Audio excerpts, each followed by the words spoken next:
Chicken ஏன் எழுப்பி விட்டுருக்கலாம்ல. சஹர் செய்யும் போதுலேருந்தே எல்லாத்துக்குமே கொஞ்சம் முடியாமல் தான் இருந்துச்சு. ஒருத்தனை பார்த்தாலே அடிக்கணும் போல தோணும். பார்த்தீங்களா? அஸ்ஸலாமு அலைக்கும். எல்லாம் நுட்டிருக்கீங்க, எல்லாம் ஹாப்பியாக ஹெல்த்தியாக இருக்கீங்க நம்புகிறோம். இன்றைக்கி நம்ம சேனலில் 27வது நோம்பு ஸ்பெஷலாக வந்து நம்ம எனக்கு குக் பண்ண போகிறோம். ஸோ கொஞ்சம் ஒரு பல்க் குக்கிங். போன தடவை எப்படி நம்ம பிரியாணி செஞ்சோம் அதே மாதிரி இன்றைக்கி வந்து பார்த்திங்கன்னா கீ ரைஸ், சிக்கன் கிரேவி, அதுக்கப்புறம் ஒரு டெசர்ட்டு, அதுக்கப்புறம் சிக்கன் 65 இதெல்லாம் வந்துட்டு பிளான் பண்ணியிருக்கோம். ஸோ அந்த விளாக் தான் எனக்கு வந்து நீங்கள் பார்க்க. விளாக் எப்படி முடியும்னு எனக்கு தெரியாது. ஏன்னா டெசர்ட் வந்து நான் தான் செய்யலான் இருக்கேன். நான் செய்யாத ஒரு டெசர்ட், அது என்னென்னா ரைஸ் கீர் தான் வந்து செய்ய போகிறேன்.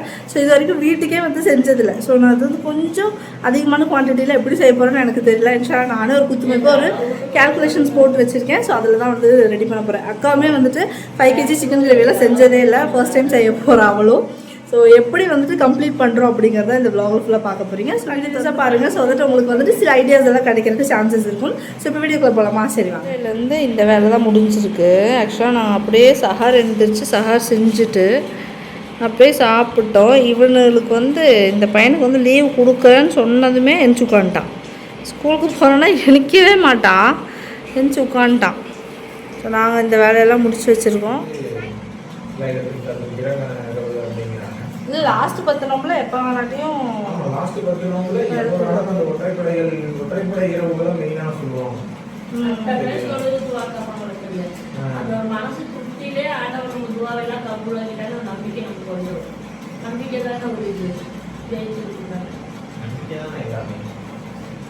சரி போய் வெங்காயத்துக்கு தண்ணி எடுத்துகிட்டு வரலாம். இது வந்து கிரேவிக்கு மட்டுமா? சரி சரி, நம்ம இதுக்கு மட்டும் இருக்கணுமோ? சின்ன வெங்காயமும் கிரேவிக்கு தான். சிக்கன் வந்து வாஷ் பண்ணிகிட்டு இருக்காங்க ஒரு சைடு. இது வந்து மார்னிங் சஹர்லேருந்தே ஸ்டார்ட் பண்ணிட்டோம். அக்கா வந்து ஆனியன்ஸ் எல்லாம் வந்து கட் பண்ணிகிட்ருக்கா. எப்பவும் போலதான் எல்லா ஃபேமிலியில் இப்படி ஏதாவது குத்தம் பேசிகிட்டே இப்படி பண்ணுவாங்க. அதே மாதிரி எங்கள் அக்கா ஏதாவது யாரையாவது பேசிகிட்டே வாட்டு கட் பண்ணிகிட்டு இருப்பா ஜாலியாக. ஆக்சுவலாக நான் 27 நோம்புக்கு வந்து பிளான் பண்ணது வேறு. வீட்டுக்கு வந்து ஸ்பெஷலாக குக் பண்ணேன். ஏன்னா எல்லாருமே நோம்பு வைக்கலான்னு பிளான் பண்ணியிருந்தோம். அதனால் ஸ்பெஷலாக ஏதாவது குக் பண்ணலாம் நோம்பு திறக்கிறதுக்கு அப்படி தான் நினச்சிருந்தோம். பட் என்ன ஆச்சுன்னா அப்படியே சஹர் உட்காந்து சாப்பிட்டு அப்படியே பேச பேச வந்துட்டு ஒரு ஐடியா வந்துச்சு. சரி கொஞ்சம் குக் பண்ணி கொடுத்துடலாம் வெளியில் அப்படிங்கிற மாதிரி. சரி ஓகே அப்படின்னு சொல்லிட்டு சடனாக பிளான் பண்ணால் அப்படியே வந்துட்டு டியூட்டி இருக்குன்னு சொன்னாங்க. சரி நீங்கள் ஏதாவது பண்ண முடியுமா அப்படின்னு கேட்டோம். சரி நான் போய் சிக்கன் மட்டும் மேட்டுப்பாளையம் போய் எடுத்துகிட்டு வரேன்னு சொன்னாங்க. ஏன்னா இங்கே சிக்கன் சுத்தமாக சரியாகவே கிடைக்க மாட்டேங்குது. அந்த தோல் அப்புறம் வேஸ்ட்டெல்லாம் போட்டு கொடுக்குறாங்க. ஸோ நம்ம வெளியில் கொடுக்கும்போது கொஞ்சம் நல்லா தான் கொடுத்தா நல்லாக்கும் சொல்லிட்டு அவங்க எத்தனை மணிக்கு கிளம்புறாங்க? 5:15 இங்கேருந்து மேட்டுப்பாளையம் கிளம்பிட்டாங்க. போய் கறி எடுத்துகிட்டு வந்து உட்காந்து க்ளீன் பண்ணிட்டு இருக்காங்க. சரி நான் வந்து இந்த வெங்காயம்லாம் வந்து உரிச்சு வச்சுருக்கோம். வெங்காயம் பூண்டெல்லாம் அக்கா வந்து வெங்காயம் கட் பண்ணிகிட்ருக்கா. சரி நம்ம இப்போ போயிட்டு வந்து ரைஸ் கீர் வந்து ஸ்டார்ட் பண்ணிடலாம். ஏன்னா அது முடிச்சதுக்கு அப்புறம் தான் மற்ற வேலையெல்லாம் வந்து நம்ம ஸ்டார்ட் பண்ணுறதுக்கு. சரி வாங்க போகலாம். நமக்கா கொடுக்குறவங்களுக்கு தான் வாங்கிருக்கீங்க. அதை அதில் போட்டால் மெஷர் பண்ணிடலாம். அது ஒரே ஒன்று மட்டும் போடுவோம். ஒரு வழியாக கிச்சன் வந்தால் சரி இதெல்லாம் பேசி முடிச்சுட்டு நான் ஃபஸ்ட்டு வந்து கீருக்கு மெஷர்மெண்ட் எடுத்துக்கிறேன். கீர் வந்து பார்த்திங்கன்னா 1 கப்பு. நான் எனக்கு வந்து பாஸ்மதி ரைஸ் செலக்ட் பண்ணல, சீரக சம்பாவில் தான் பண்ண போகிறேன். ஏன்னா நான் நார்த் சைடில் ஒருத்தவங்க கீர் செஞ்சுருக்காங்க. ஐ மீன் நம்ம ஒரு பக்கத்தில் நெய்பர் தான் அவங்க. ஸோ அவங்க வந்து செஞ்சு கொடுத்தாங்க, சூப்பராக இருந்துச்சு. அது வந்துட்டு அவங்க சீரக சம்பா ரைஸ் தான் யூஸ் பண்ணுவாங்க அவங்க அந்த கீருக்கு. ஸோ நானும் இன்றைக்கி அதே ரைஸ் தான் யூஸ் பண்ண போகிறேன். 3 கப் அரிசியில் செய்கிறேன். நல்லா 10ன்னு நினைக்கிறேன். தெரிஞ்சதே பண்ணியிருப்பேன். பேசாமல் கேசரியே பண்ணுன்னு சொன்னேன். அப்போ எப்போ தான் இன்னொரு விஷயம் நம்ம புதுசாக ட்ரை பண்ணி அதை கற்றுக்கிறது. அதனால நான் வந்துட்டு இன்றைக்கி ரைஸ் கீர் எப்படியோ கண்டிப்பாக நல்லா தான் பண்ணுவேன் அப்படிங்கிற நம்பிக்கை இருக்குது எனக்கு. இன்ஷால்லா பார்க்கலாம். பால் மெஷர் பண்ணி ஊற்றக்குள்ள 3/4 பேர் கீழே போட்டேன். அதுதான் நம்ம பால் பொடி வந்து ஆட் பண்ணிக்கலாம். அது வந்து மெஷர் பண்ணி தான் ஆட் பண்ணணும். ஒரு கப் எடுத்துக்கிறேன். சும்மா ஏதாவது குத்துமைப்போ ஒரு கப் எடுத்துக்கலாம். இதில் வந்து நான் ஒரு கப்புக்கு மேலே ஆட் பண்ணணும், க்ரீமே வர்றதுக்காக. இல்லை ஓரளவுக்கு ஓகே போதும் அப்படின்னா நம்ம அதோட கம்பேர் பண்ணலாம். 1 கப் நான் ஆட் பண்ணுறேன் அது பொடி. ஏன்னா என்கிட்ட கண்டென்ஸ்டு மில்க் இல்லை, ஃபுல்லாகவே வந்து பால் பொடி தான் பண்ண போகிறேன். அதனால் நான் வந்து இதே எடுத்துக்கிறேன். நல்லா இந்த பால் பொடி மிக்ஸ் பண்ணிக்கலாம்.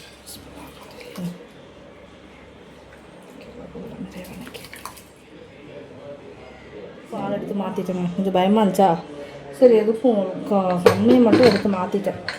ஓகே வந்து க்ளோஸ் பண்ணிடலாம். க்ளோஸ் பண்ணியாச்சு. குக் பண்ண ஸ்டார்ட் பண்ணிடலாம். அப்புறம் கொஞ்சம் நட்ஸெல்லாம் நம்ம கட் பண்ணி வச்சுக்கலாம். பத்துமாங்க கொஞ்சம் டவுட்டாக இருக்குல்ல. நல்லா இருந்துச்சுன்னா நம்ம குடும்பத்துக்கு பார்த்தாலும் நம்ம குடும்பத்துக்குலாம் இல்லை, அவங்களுக்கு கொடுத்தோம்னா மிச்ச மீறி தான் நமக்கு இருந்துச்சுன்னா சாக்ரிஃபைஸே பண்ணுறதா இல்லை. எனக்கு தெரியும். 1 லிட்டர் இருந்துச்சா போன தடவை இந்த டைமில் 3/4 வேலை முடிஞ்சுது. ஏன்னா நான் எல்லாமே கட் பண்ணி எல்லாம் வச்சுட்டேன். உடைய மாட்டேங்குதா? இது எப்படி கொடுத்துறது? கையில் தான் உடைக்கிட்டு பட்டையா இல்லை, இது இருக்கு மரமா அதெல்லாம் இல்லை. இதுக்காக கொஞ்சம் டர் ஆகுது. அப்போ ஜூஸாக செய்யணும். போட்டு ஆஃப் ஆக்கணும். எல்லா பட்டையும் போட்டுட்டா அது ஆஃப் ஆக்கணும். ஸ்மெல் வருதோ? பார்த்து கை சூடுபடும் போது இந்த இடத்துல பட்டுச்சுன்னா நல்லா நறுக்குன்னு சூடுபடும். ஏய் கொஞ்சம் பயமா இல்லையா உனக்கு மேலே மிக்ஸ் பண்ணுறதுக்கு? மேலே மிக்ஸ் பண்ணுறதுக்கு டயர்ட் ஆகிடுச்சு. கொஞ்ச நேரம் உட்காந்துட்டு நான் நட்ஸெல்லாம் கட் பண்ணி எடுத்துக்கிறேன்னு சொல்லிட்டு வந்துட்டேன். நான் உட்காந்துட்டு வரேன். நீ அடுத்து என்ன போட போக எனக்கு கூப்பிடுறியா? ஏய் உன்னை எதுக்குலாம் லீவ் எடுக்க வச்சா? எனக்கும் அப்படியே தான் இருந்துச்சு. காலையில் சஹர் செய்யும் போதுலேருந்தே எல்லாத்துக்குமே கொஞ்சம் முடியாமல் தான் இருந்துச்சு. சரி டக்குன்னு முடிவு எடுத்தால் சரி ஓகே பண்ணலாம் அப்படின்னு எல்லாமே ஃபிக்ஸ் ஆகிட்டோம். அதுக்கப்புறம் அந்த பேக் வாங்குறதுக்கும் மனசு இல்லை. சரி முடியல உடம்பு. அப்பிக்கு வந்துட்டு வயிறு கொஞ்சம் சரியில்லாமல் இருக்குது, எனக்கு வந்துட்டு வயிறு ஒரு மாதிரி வலிச்சுட்டே இருக்குது. அக்காவும் வந்து பயங்கர டயர்டு. நீங்கள் ஏதோ இல்லை சரி வச்சிடலாம் அப்படின்னு சொல்லிட்டு டக்கு டக்குன்னு செய்ய ஆரம்பிச்சிட்டோம். இன்ஷால்லா குஷியாக தான் இருக்குது. கொஞ்சம் டயர்ட் இருந்தாலும் குஷியாக தான் செஞ்சுட்ருக்கோங்க. பசங்க போட்டு வணக்கட்டா? எங்களை வணக்கிறதுக்கு வந்து கொஞ்சம் பயமாக இருக்குது ஆர்டர்னால. வச்சுருக்கோம் பயப்படி பத்து இங்கே எதுவுமே இல்லையா பாப்பா? கொத்தமல்லி புதினா காணுதாங்க. கொத்தமல்லி புதினா தெரியல காணுதில்ல. எல்லாமே கீ ரைஸ் வந்து அதான் வைக்கிறாங்க. நம்மளோட குஸ்கா அப்படியே வேற இல்லை, நம்மளாம் கண்டுபிடிச்சோம். ஆனால் அதுதான் எங்களுக்கு ஃபேவரேட். கீ ரைஸ் தான் குஸ்கான்னு நாங்கள் சொல்லுவோம். மற்ற சைட்லாம் குஸ்கானா இந்த எம்டி பிரியாணி தான் குஸ்கா. தக்காளி பிரியாணி மாதிரி சேர்த்து குஸ்காங்கிறாங்க. நாங்கள் வந்து இந்த வெள்ளை சாப்பாடு கீ ரைஸ் தான் எங்களுக்கு குஸ்கா. போட்டுட்டா அவ்வளோதானா? இன்னும் இன்னும் எடுத்தியா? உப்பு போட்டியா? வணக்க முடியல தானே தள்ளு. நானும் கொஞ்சம் வளர்க்கிடுவேன். அவன் எப்படி எப்படான்ட்டு தள்ளி பாரு உள்ள போட்டா கரண்டி தெரியும். அடி ரோசே வேலை செஞ்சு தராங்க போல எல்லாத்தையும் குழப்பம். எட்டி பார்த்து கரண்ட் தெரியாம போய் எட்டி பார்த்து அது தெரியல. உண்டாக்குற விழுந்து அரிசி கையெல்லாம் எண்ணெய் ஆகுது. இங்கே பண்ணுற வேலை எட்டி பார்த்து தெரியாத ஒரு சங்கடம் இல்லை. அது தெரிஞ்ச விஷயம் நான் அது சங்கடம் பண்ணனால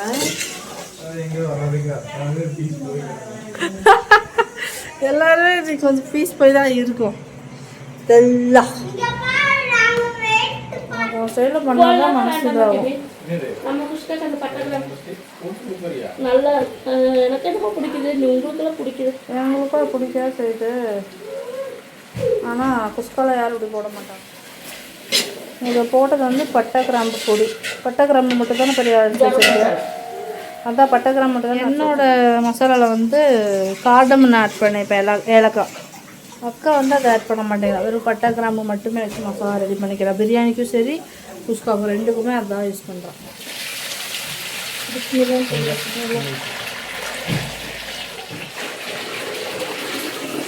பிரியாணி பார்க்குறதுக்கு ஒரு டைப்பாக அழகாக இருக்குது. அதே சமயம் இந்த ரூம் பார்க்குறதுக்கு எவ்வளோ அருமையாக இருக்குது. செம்ம டயர்டாக இருக்குது. ஏன்னா போன தடவை வந்து நம்ம மிடில் ஆஃப் த நோம்பில் இருக்கும்.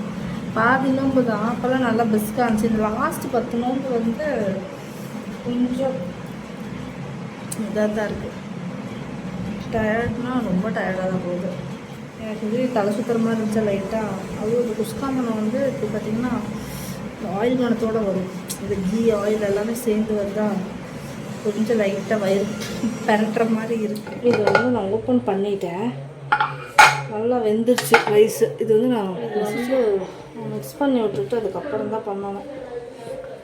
இந்த குண்டா வந்து பத்தாது. நல்லா வந்து வெந்துருச்சு. ஆனால் வந்துட்டேன் அமுத்திக்கலாம். அமுத்திட்டு பெரிய குண்டா தான் எடுக்கணும்னு நினைக்கிறேன். இதுக்கு நான் பிரியாணி குண்டா மாதிரி அப்படியே நான் எடுக்கணும்னு நினைக்கிறேன். எடுத்துகிட்டு இன்னும் கொஞ்சம் கூட பால் ஊற்றி கெட்டி போடுறாங்க. நீ பால் ஊற்றணும் போறியா? பால் போட்டு இல்லை பால் அந்த 1 லிட்டர் முடிஞ்சது சரியா?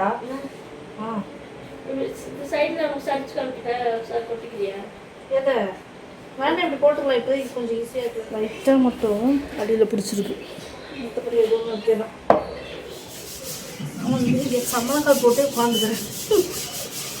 அப்போ தான் சரியாகும். இதை வந்து நல்லா மசிச்சுட்டு காலை இது பண்ணிடலாம். நான் வந்து இது மில்க் ஷேக்கு வெளியே எடுத்து வச்சுருந்தேன். சத்தம் கம்மி பண்ணுறீ பார்க்கணும். திண்டெல்லாம் செய்ய முடியல. அப்படியே உட்காந்து செஞ்சிட்ருக்கேன்.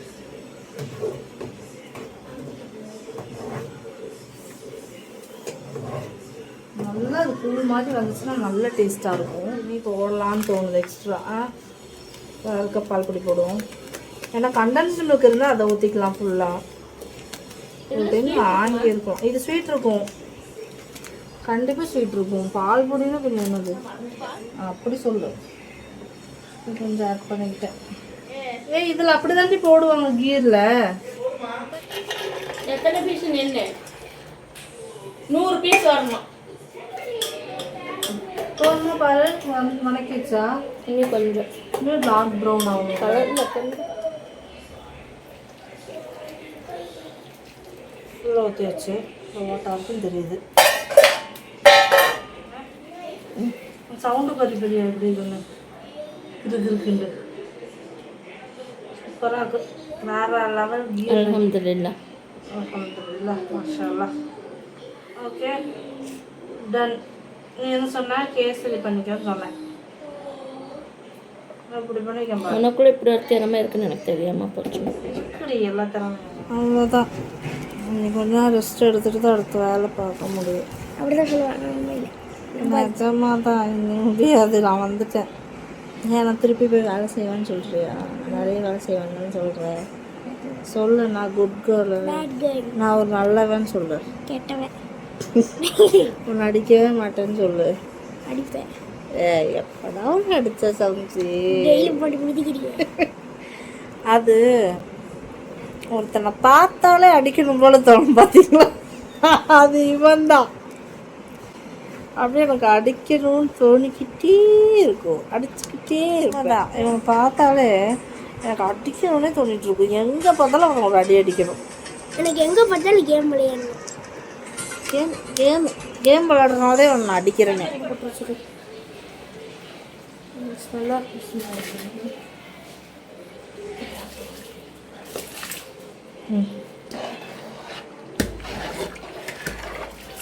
பார்த்து வழுக்க போகுது. இப்போ கொட்ட கொட்டன்னு கொட்டு. இன்னும் கீழே விழுந்துருமோன்ட்டு இப்படி கொட்டணும். அந்த கறி எடுக்கணும். அங்கே கொஞ்சம் கறி இருக்குது. இந்த இடத்துல என்னோட அவனை என்ன ஆக்கி வச்சுருக்காங்க போகிறேன். அல்லாஜி இந்த பெரிய புடி புடி புடி புடி எப்பா கையும் உடஞ்சிரும் போல. அதுக்குள்ளே கொஞ்சம் கறி இருக்குது. இனியும் 2 டிஷ் வச்சுருந்தோம்ல. 65 போட்டு கிரேவி பண்ணலான்னு நினச்சோம். ஆனால் 65க்கு டைம் இருக்காது. இப்போவே மணி 2 ஆயிடுச்சு. நம்ம பேக்கிங் வேறு பண்ணணுமா? அதனால் எல்லாமே கிரேவிலே போட்டாங்க. சரி சீச்சி வந்து 2 பீஸா 3 பீஸா அந்த மாதிரி போட்டுக்கலாம் அப்படின்னு சொல்லிட்டு இல்லை முடியுமா? இந்த மேலே இது வேறு போடணும். இதுக்கு மேலே எல்லாமே போடணும்.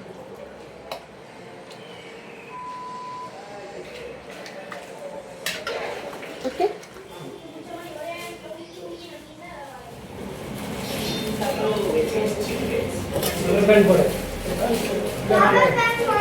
இல்லை ரப்பர் பேண்ட் அதெல்லாம் போட்டு ரப்பர் பேண்ட்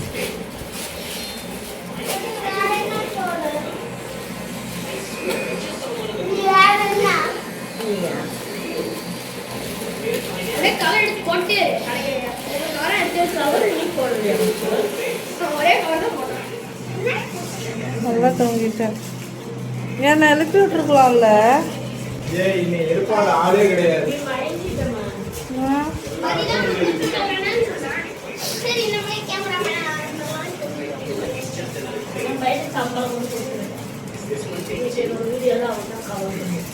தூங்கிட்டேன்.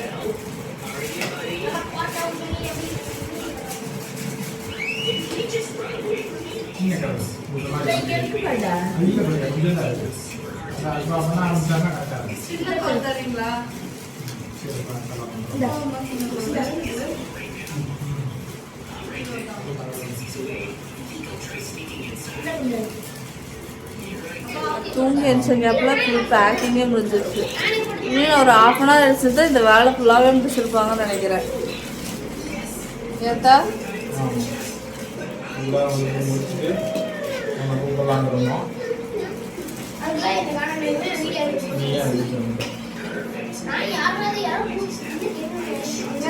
கூட்டம் எதுவுமே தெரியல. மசாலாவை போட்டு கூப்பிடுறான் நீ வருது. சட்டி சரியில்லாமா அந்த ஒரு சீனை எடுத்துக்க அப்படின்னு சொல்லி கூப்பிடுறான் நீ வருது. நிஜமா பெரிய கால் ரெண்டு என்னன்னு தெரியுமா, அப்படியே மிதக்கிற மாதிரி ஆயிடுச்சு எனக்கு. சாப்பாடு ரைஸும் கீருமா? கீர் தானே.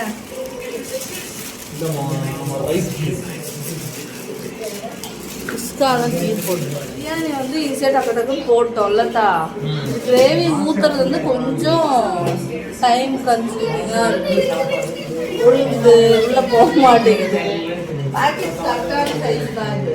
இந்த சைஸு சின்ன சைஸ் பேக்கெட் கரெக்டாக தான் இருக்குது. ஆனால்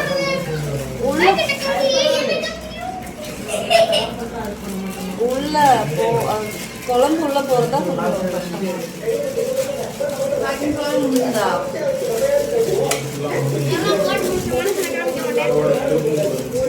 சம்சி தான் இன்னைக்கு எல்லாமே பேக் பண்ணலாம். என்ன சம்சி? அவன் இன்னைக்கு ஸ்கூலுக்கு அவனை லீவ் எடுக்க வச்சதே இதுக்கு எது பண்ணணும்னு சொல்லி தான். அதனால இன்னைக்கு எல்லா வேலையும் அவனை செஞ்சு கொடுத்தான். வெரி குட்ரா சம்சி, தேங்க்யூ.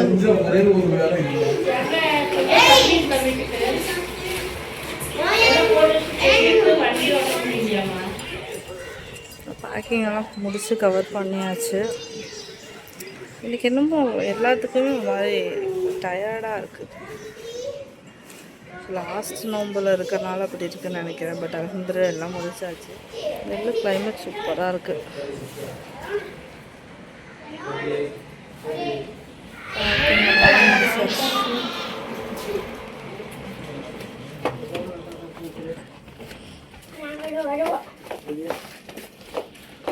அஸ்ஸலாமு அலைக்கும்.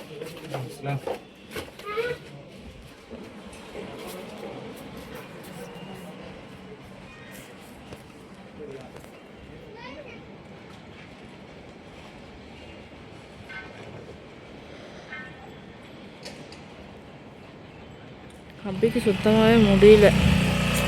அதனால் மச்சான கூப்பிட்டாங்க.